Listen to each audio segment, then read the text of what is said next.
Ayun na nga, nabigti na. Nabigti ng motor natin. Yan, uuwi akong maiwan yung motor ko hindi makakauwi. Yan, papasin tayo kay Jomar dun sa shop. Bye. Ayun na nga, nabigti na. Nabigti ng motor natin. Kawawang nila lang. Nagbigti na. Grabe itong sakit ng motor ko. Ayan, sira na yung ball race siguro dito. Ito na, tumatagas siya. At ito yung tsura ng loob ng KLX. Ayan o. Ay, kadugyot o. Ito talagang tumatagas dito.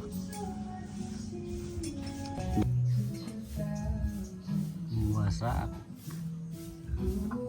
Yung doktor na literal na doktor, si Jomar Doctolero. Ayan na guys, yung mahirap tanggalin yan pero binasic lang niya.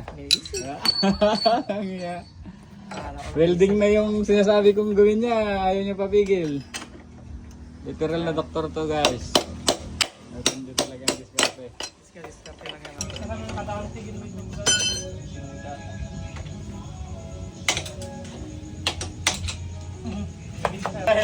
pero para silang sukat na sir? Pares na. Sa baba. Ito na, itutuloy. Condition ng carburetor by Jomar Works. At itong cable natin ready na, malinis na. Assemble na. Carbs nyo lang. Ito na itong brake pad.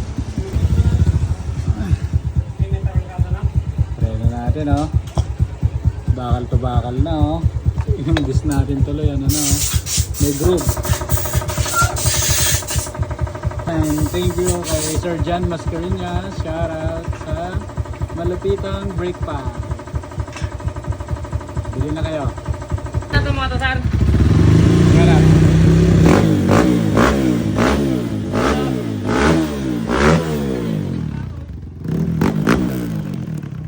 Jomar Works.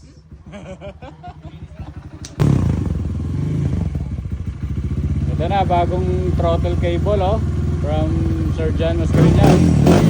Malawit na. And bago yung brake pad. Bagong taon na yung carb. Bagong langis palit ng at yung mga iba pa pwede na ulit pumangat. Alright, let's go.